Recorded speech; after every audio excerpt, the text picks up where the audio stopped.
noite, bom dia ou boa tarde a todos, a todas que aqui se encontram, sejam bem-vindos, sejam bem-vindas para mais um estudo do livro Renovando a Atitude. Hoje vamos ao capítulo número 45, que se chama Grau de Sensibilidade. Hoje nós vamos falar de sensibilidade. Será que é bom ou será que é ruim essa história de ser mais sensível ou ser menos sensível?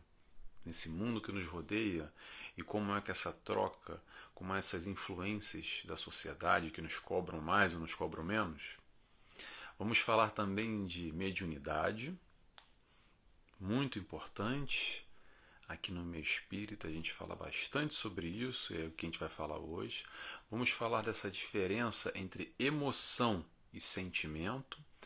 E vamos falar também sobre os impulsos ou os estímulos que a vida nos envia o tempo todo.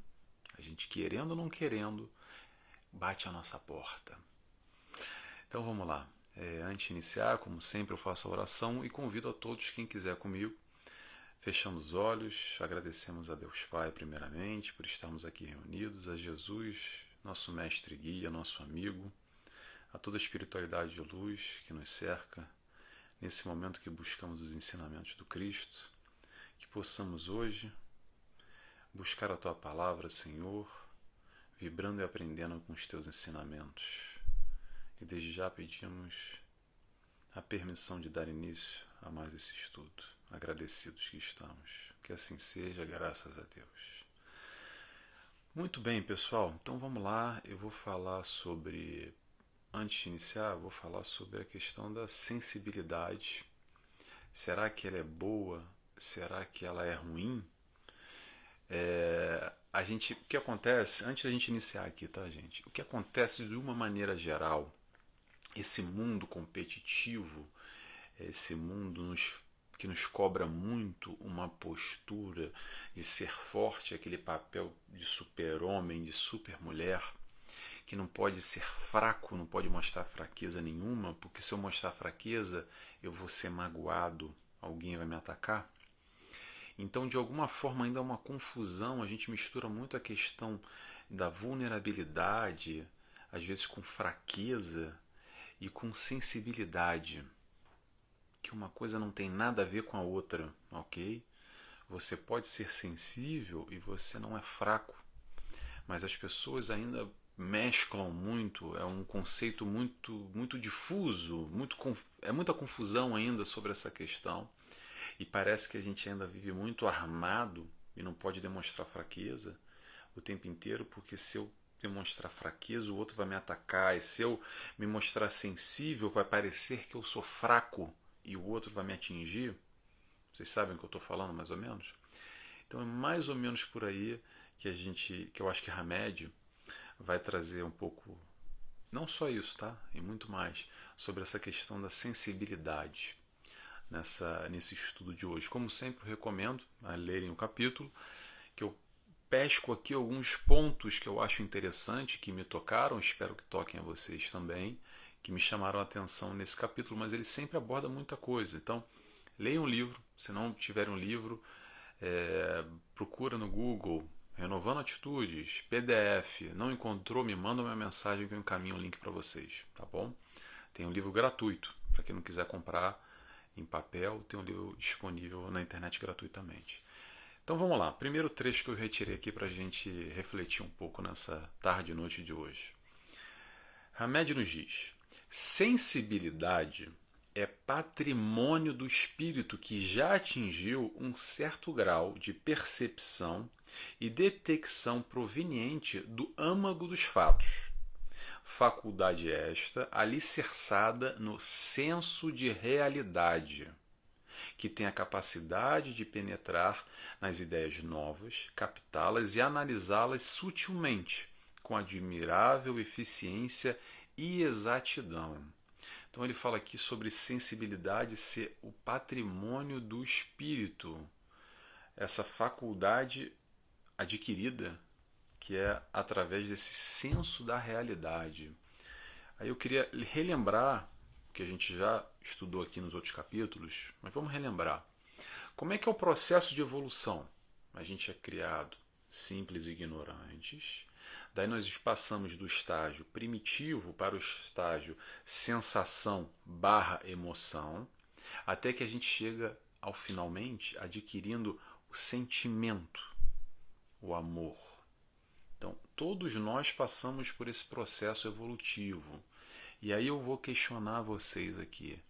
O que é sentimento se não sensibilidade? O que é amor se não é sensibilidade? Vamos ao nosso modelo maior? O maior modelo encarnado aqui na Terra. Modelo porque serve de exemplo para nós seguirmos. Aquele que faz sentido, tá? Vou sempre relembrar isso. Tem que fazer sentido. Não é seguir Jesus às cegas. Olha, já deu spoiler. Jesus é o maior modelo, o mestre. Mestre guia a ser seguido. Mas gosto sempre de relembrar. Entende antes. Antes de seguir, entende o porquê. Por que eu vou seguir? Faz sentido essa proposta dele? Realmente? Deixa eu sentar aqui. Não precisa ler o Evangelho segundo o Espiritismo todo. Não precisa ler o Novo Testamento. Mas tenta entender um pouquinho mais de Jesus. Não precisa saber da história completa. Mas tenta entender o que ele veio ensinar. O que ele veio mostrar. Faz sentido para você? Então segue. Então vamos lá. Jesus, o nosso mestre guia, o nosso maior exemplo. E o que Jesus veio nos mostrar e o que ele representou aqui na Terra, se não amor? Se ele não é uma pessoa, se ele não foi alguém altamente sensível, a gente está lá na fasquia, lá no alto. Vamos baixar um pouco, mas também que serve como um exemplo, talvez até mais próximo da gente. Aqui há pouco tempo que esteve encarnado, tem vários outros, tá? Mas eu escolhi um aqui. Chico Xavier. Para quem conhecer um pouquinho de Chico Xavier, procura aí no YouTube, bota um vídeo dele e você vai ver quanta amorosidade nos atos, apesar de tanta... Como Jesus também, claro. Não estou querendo comparar Jesus com Chico Xavier, ok? Mas para mim são dois exemplos excelentes. Um está lá no topo e outro está aqui mais próximo, mas esse mais próximo ainda tem uma distância bem grande. Mas são exemplos que, apesar de toda a maldade, toda a crueldade, toda a ignorância no mundo que nos cerca, toda a violência, enfim, ainda assim eles tinham um entendimento, uma amorosidade conquistada, uma sensibilidade já adquirida, essa tal faculdade, principalmente nesse senso de realidade, que apesar de saber essa realidade que está aí em torno, eles não se isolaram do mundo. Pelo contrário, eles viveram no mundo, entre o povo, entre as pessoas, entre aqueles que atacaram pedras. Eles não fugiram, não se omitiram, não se esconderam e continuaram ainda assim amando a todos, se fazendo presente. Por quê? Porque eles tentavam representar ou multiplicar ou espelhar o amor para quem mais precisava. Esses que o atacaram, esses sofredores da alma, esses doentes que necessitam de ajuda, não só os que o atacavam, doentes que necessitam porque tem uma carência ainda, tem uma ignorância, aqueles que precisam de Jesus. Jesus disse, e vamos repetir, eu não vim para os sãos. Se faz sentido para você, Jesus, se reconheça como doente. Eu também sou doente, tá? Talvez você não se reconheça, eu me reconheço. Nelson, doente. A gente baixa um pouco o nosso orgulho, baixa um pouco o nosso egoísmo e passa a entender como aprendiz do Cristo, verdadeiramente, o que eu tenho que aprender enquanto doente. Porque para mim, Jesus, posso compartilhar a minha percepção, não tem discussão. Pode ser que amanhã ou depois faça sentido outra coisa na minha vida. Mas até hoje, na minha caminhada, para mim é isso que faz sentido. Não tem discussão. Mas isso é um processo muito individual. Eu gosto sempre de repetir. O certo ou errado é muito subjetivo de acordo com a percepção, a vivência, a experiência de cada um. Então aquele que não é cristão está errado, Nelson. Não, ele está certo na caminhada dele. Desde que ele esteja fazendo bem, praticando a lei de amor, Jesus Cristo veio para nos ensinar a amar. Mas não só existe amor através de Jesus. ok? Outras religiões, outras crenças, ou religião ou crença nenhuma. A pessoa pode ter já essa conquista, essa faculdade do amor, essa sensibilidade já adquirida. Independente disso, repito sempre, o que faz sentido para mim, e imagino e tomara que faça sentido para vocês também, que acompanham esse estudo de Hamed, um livro da doutrina espírita, psicologia espírita, nos ajudando a compreender melhor esse processo, essa caminhada, esse nosso dia a dia, essa nossa vivência, esses nossos conflitos que existem através da distância do amor. Não sei se para vocês é fácil isso vocês compreenderem. Para mim é muito difícil ainda. Quando eu falo para vocês, eu estou repetindo para mim. Vou repetir de novo. Por causa dessa distância que a gente ainda sofre. Que ainda há muitas dores e muito ranger de dentes. Pela distância, a ignorância do entendimento que Jesus veio nos mostrar, que é o amor. O dia que a gente compreender isso, aos poucos, a partir do momento que a gente vai compreendendo isso, a coisa vai amenizando e vai ficando mais fácil e a gente vai sendo mais feliz. Não sei se está difícil de eu explicar, porque são conceitos e a gente está falando de sentimento, é muito difícil explicar sentimento, mas aos pouquinhos, conforme a gente vai caminhando e vai sentindo principalmente. Eu vou descrever aqui sentimento, mas como é que eu vou descrever? O que você que me escuta entende como sentimento é completamente o que eu entendo como sentimento. Mas quem está nessa seara e quem já minimamente reconhece, esquece o livro, gente. Vamos esquecer a doutrina espírita, eu estou falando do que você sente. Você não precisa saber nada de doutrina espírita, mas um pouquinho que você sabe de Jesus, um pouquinho que você tem contato em espaços, em ambientes, com essa prática que Jesus nos coloca, que era amar o próximo. É o tipo de vibração, o tipo de sintonia que a gente se conecta. Eu pergunto a você, e me responde, pronto, eu não vou escutar, mas me responde, não é bom? Não é bom? Compara aquele outro lado negativo de ódio, rancor, de vingança, que às vezes a gente tem aqui dentro também, que às vezes a gente quer matar entre aspas. Sabe isso que eu estou falando? Esse sentimento negativo e o outro sentimento positivo, com toda essa proposta do Cristo, que se você já sentiu também, compara os dois e vê o que você quer para a tua vida. Faça a tua escolha. Sabe aquela história, o golpe está aí, cai quem quer? Jesus está aí, vai quem quer. A maldade está aí também, vai quem quer. A gente tem opção, a gente tem livre-arbítrio, a gente tem escolha. Ninguém vai fazer por nós. Nós vamos fazer por nós o tempo todo. Sabe por quê? Porque nós estamos tomando, decidindo e fazendo escolhas 24 horas por dia, 365 dias por ano, conscientes ou inconscientes, mais ignorantes ou menos ignorantes, com mais conhecimento ou menos conhecimento. Isso determina, sem dúvida alguma, as consequências. Mas a gente está sempre plantando. Sempre plantando. E a gente vai colher alguma coisa. Sempre vai colher alguma coisa. Ok? Vamos continuando aqui que eu acabei me perdendo.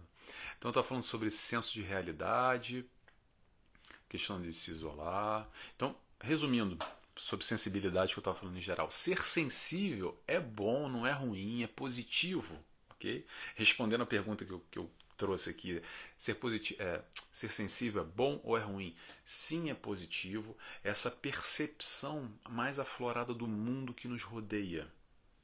É ter esse tal, como ele falou aqui, esse senso de realidade. E às vezes, atenção a isso que eu vou falar, às vezes o mundo não nos entende, talvez o mundo não te entenda. Às vezes o mundo vai te cobrar uma postura que você tem que ser forte, que você tem que fazer isso, você tem que fazer aquilo, que você deveria ter falado isso ou deveria ter falado aquilo outro. Não, nesse momento, quando isso acontecer, esquece o mundo, escuta o teu coração. Vai lá dentro. Escuta o que o teu coração vai falar para você. Porque às vezes o que acontece é o seguinte, como a gente vive em sociedade, em comunidade, a gente está o tempo inteiro sendo influenciado de alguma forma, mais ou menos. Só que é importante a gente lembrar que às vezes esses que nos cercam, que nos cobram algo, alguma postura, o que é que seja, eles ainda não compreendem o que você já compreende. E é por isso que você tem uma sensibilidade mais aflorada sobre tal questão que os outros não têm. E às vezes o mundo às vezes te cobra uma postura, que eu estou abrindo muito subjetivamente aqui, mas com certeza, ou muito provavelmente você já passou por um momento como esse, e aí você pode buscar e parar para pensar, mas espera aí, talvez eu entenda e veja alguma coisa que o outro não viu ainda. Então, o importante é, fique tranquilo, confie em você mesmo, seja você mesmo.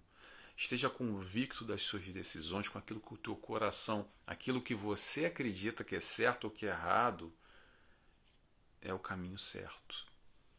Porque o certo é o que você acredita. E claro, para ajudar, tá na dúvida, pega aí o código de conduta, o Evangelho do Cristo. Se está na dúvida, é certo ou não é certo? Aí vem aquela velha frasezinha, o que Jesus faria? Se questiona, está na dúvida, busca lá as passagens dele, que está exemplificado exatamente no dia a dia o que ele fez. Dá para dar uma adaptada, mas são questões muito atuais até hoje. Questões que Jesus vivenciou naquela época e foi aos poucos dando ensinamento. Jesus foi na caminhada dele.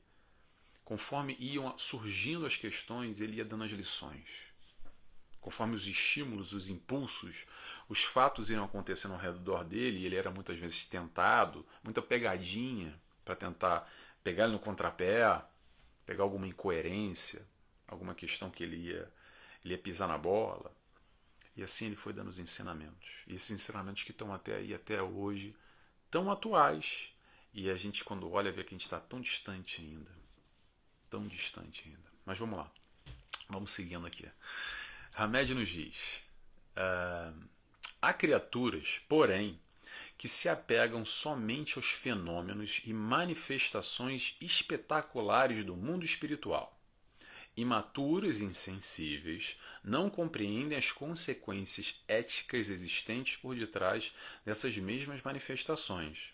Não percebem os horizontes ilimitados que se descortinam em razão da crença na imortalidade das almas, pois não foram tocadas no coração pelo sentimento de que o universo é o lar que abriga todos nós, eternos viajantes na embarcação da vida.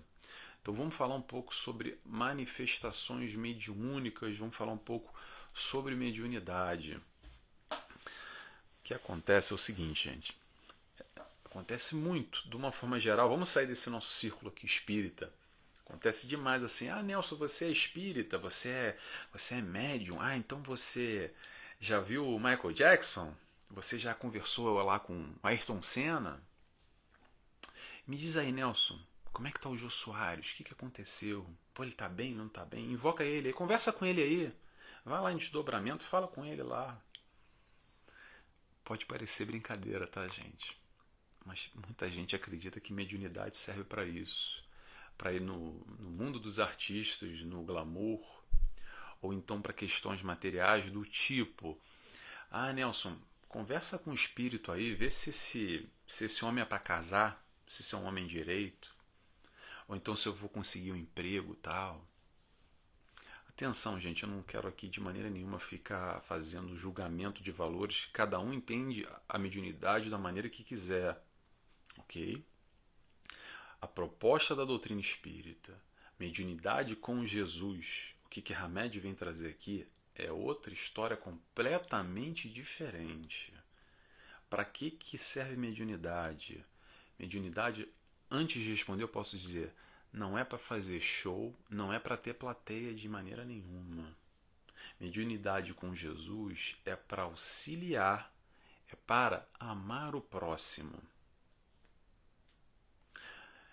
A questão do fenômeno que acontece são consequências naturais nesse intercâmbio entre nós, médiuns, e o plano espiritual. Então tem o plano material, o plano espiritual, e a mediunidade que faz, os médiuns fazem esse intermédio, esse intercâmbio, ok? O fenômeno e o médium, o que isso tem de importância? O que isso tem de demais, Nelson? Eu posso responder para vocês. Nada. Não tem nada demais. Não tem nada de espetacular, nada de fantasioso. Não tem nada dessa história de que mediunidade é um dom divino. E aí enaltece o médium, coloca ele lá no altar. Sabe aquele altar da igreja? É quase que o altar que às vezes as pessoas colocam mentalmente o médium como se ele fosse uma pessoa muito especial, etc e tal. Deixa eu explicar uma coisa. Mediunidade é oportunidade de trabalho na seara do Cristo. É através dessa oportunidade da mediunidade que, na verdade, é mais uma ferramenta para o médium aprender a amar. Porque, preste atenção uma coisa, que as pessoas ficam muito no individual, mas a gente está falando de uma outra esfera, de um outro nível. A gente está falando do plano espiritual. O que acontece é o seguinte: o trabalho que tiver que ser feito, as coisas que tiverem que acontecer, vão acontecer com ou sem o médium. Sabe aquela história que o trabalho aparece quando o trabalhador está pronto? Então o que acontece nessa história? Cabe ao médium, ao indivíduo, aceitar ou não aceitar essa oportunidade de trabalho. Cabe a ele. Se quiser, quer. Se não quiser, tem o livre-arbítrio também. Não quer, não tem problema. Tem quem queira. Porque o médium estando encarnado ou não estando encarnado, vai acontecer de uma maneira ou de outra. Vamos esquecer esse personalismo, essas figuras simbólicas, que, atenção, não estou diminuindo médium nenhum. É importantíssimo o trabalho do médium, quantos médios admiráveis, como eu acabei de falar agora, Chico Xavier e tantos outros, que através dessa dedicação, desse amor, que a gente bate palma, admira, não estou querendo diminuir, pelo contrário. Eu estou querendo só tirar essa visão, muitas vezes, do super-herói, do grande ídolo, de quase como se fosse o Jesus encarnado na Terra. Não é assim. Atenção, o modelo de perfeição na Terra, um só, Jesus. O resto somos todos aprendizes. Claro que, atenção, repito, não vou me comparar com Chico Xavier e com outros tantos médiuns que realizam trabalhos admiráveis de tirar o chapéu, de enaltecer e bater palma. Ok? Mas é importante a gente entender essa diferenciação, que nós somos ferramentas, essa é uma oportunidade de aprendizado, oportunidade muitas vezes de resgate, oportunidade de aprender a amar, que nós que temos a faculdade mediúnica mais ou menos desenvolvida, um trabalho mediúnico, seja ele qual for, pode ser um trabalho de desobsessão numa mesa mediúnica, pode ser um trabalho de um tratamento espiritual do corpo físico, pode ser psicofonia, psicografia, pode ser o passista no centro, pode trabalhar na corrente magnética, pode tantos e tantos e tantos e tantos, tudo isso é muito admirável. Mas sabe para quem isso é mais importante? Não é para o que está recebendo auxílio. Porque esse que está recebendo auxílio, ele vai receber de uma maneira ou de outra. Mas para o médium, que está tendo a oportunidade de aprender a amar, de colocar na prática esse aprendizado que a gente estuda tanto aqui na doutrina espírita, entende o Cristo dessa maneira mais profunda. E a partir dessa oportunidade a gente vai colocando na prática. Sabe quando é que essa história começou? Começou lá desde o Kardec. O nosso grande ilustre codificador e a sua equipe de médiuns.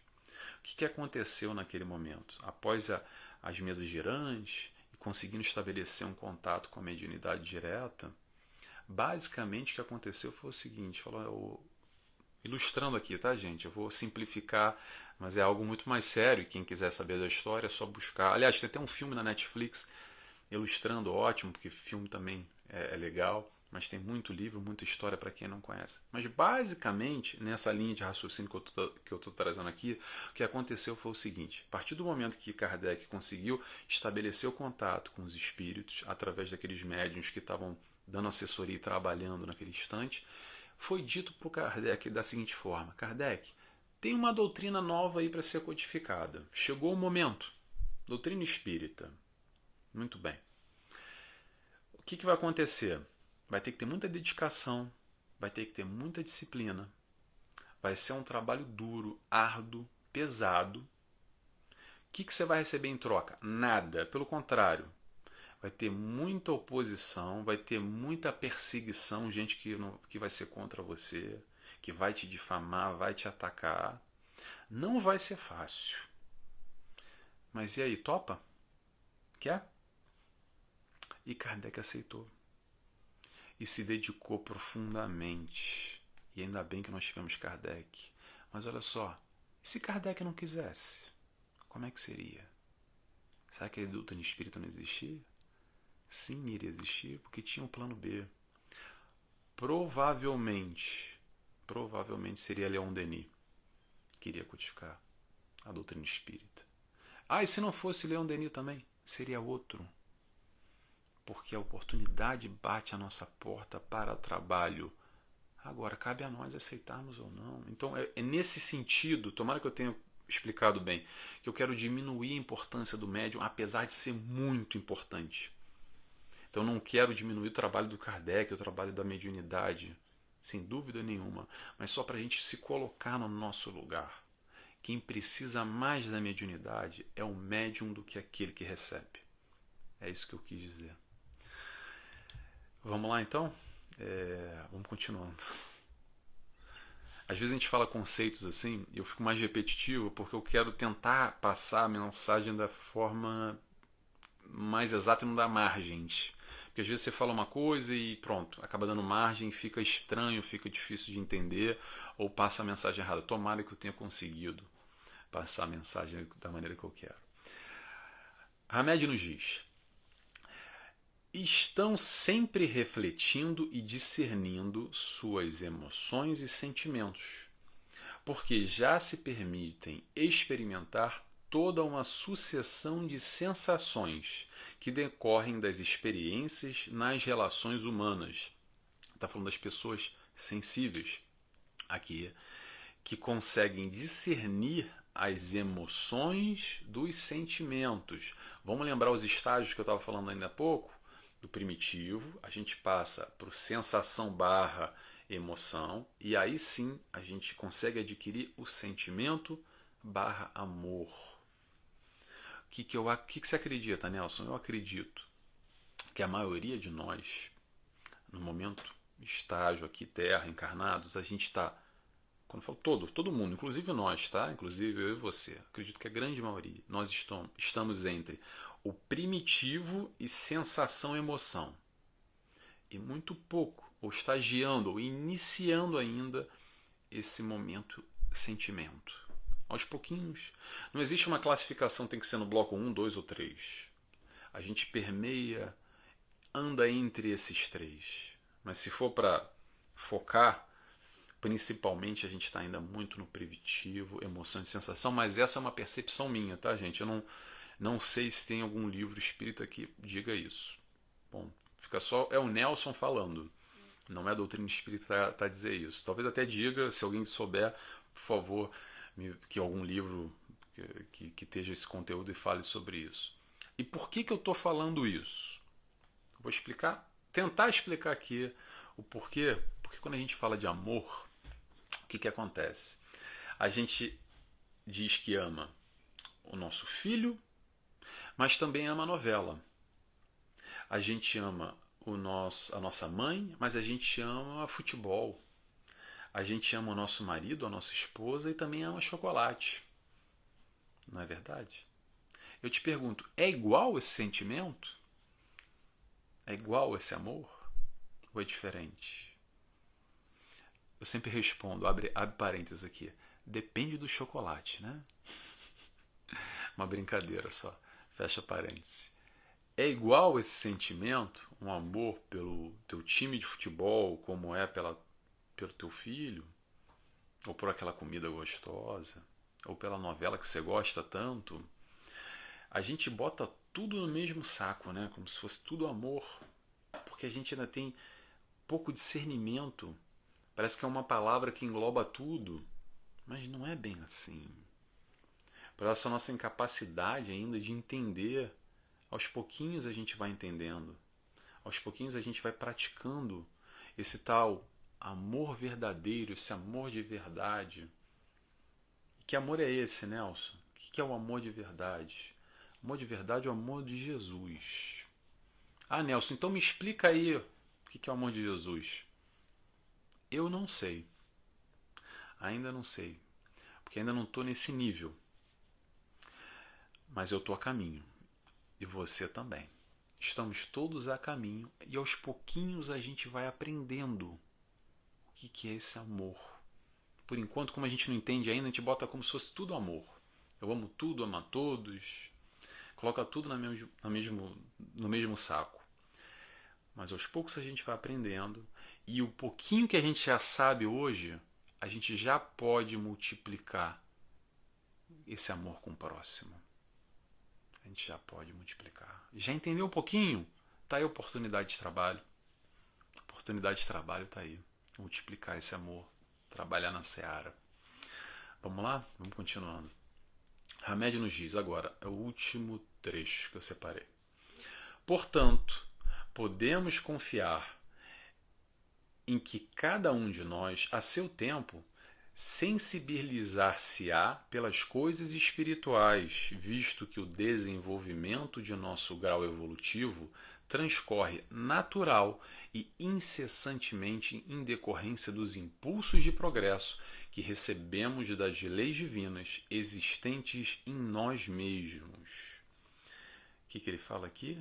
Que aos pouquinhos a gente vai, de acordo com o nosso desenvolvimento, desenvolvimento espiritual que vai acontecendo aos poucos. Ele no final ele fala sobre o impulso do progresso. A vida vai nos mandando esses impulsos, vai nos mandando esses estímulos. Às vezes, a gente corre deles. Às vezes, a gente briga com eles. Às vezes, a gente não entende e fica triste, se deprime, vai para debaixo do cobertor. Porque a vida me mandou esse estímulo. A vida me mandou esse impulso. Mas às vezes também, felizes aqueles que conseguem, nós, quando a gente entende que esse estímulo, que esse impulso, veio na verdade para nos ajudar a crescer. É para isso que o impulso vem para a nossa vida. Que sem esse impulso, sem esse estímulo, eu não iria dar o passo à frente que eu preciso dar. Pausa para refletir, porque a gente tem que internalizar essa questão, que às vezes é tão difícil da gente compreender. Porque o mais fácil ainda, infelizmente, é quando a gente corre, quando a gente se deprime e vai debaixo do travesseiro, quando a gente briga e quer bater de frente com isso que está acontecendo na nossa vida. Então, que nós possamos ter olhos de ver. Esse é o grande desafio para a nossa vida, para a nossa encarnação e para esse momento, nesse processo evolutivo que nós nos encontramos, e é por isso que esses estímulos vêm, tá bom? Palavra-chave de hoje, olhos de ver. Então, se você ficou até o final, acompanhou e gostou desse raciocínio, dessa reflexão, lembrando, gente, eu não sou dono da verdade nenhuma, tá? É só uma reflexão em cima do livro, desse capítulo que a gente está estudando, de Hamed. São opiniões, cada um tem a sua. Eu respeito de todo mundo. Às vezes eu falo coisas aqui e as pessoas não precisam concordar, tá bom? Tento basear sempre no ensinamento da doutrina espírita, baseado sempre na codificação, os ensinamentos, os preceitos do Cristo. É para isso que a gente está aqui, porém, a gente abre sempre um leque na interpretação pessoal das questões da vida e desse estudo também. Quando a gente fala de subjetividade, quando abre esse campo, a gente abre o campo para a interpretação pessoal. E aí vai muito para a esquerda, para a direita, para cima, para baixo, para um lado e para o outro. Espero que vocês tenham gostado.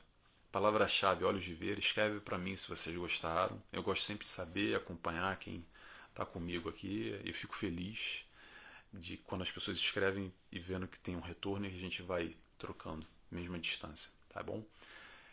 Vou fazer a oração, quem quiser ficar comigo. Eu convido a fechar os olhos, agradecendo a Deus Pai, agradecendo a Jesus, nosso mestre e guia, nosso amigo, a toda a espiritualidade de luz que nos envolve, que nos cerca, que que nos intui, nos inspira e colabora com mais esse estudo. Muito obrigado, Senhor. Que assim seja, graças a Deus. Pessoal, obrigado e até semana que vem. Tchau, tchau.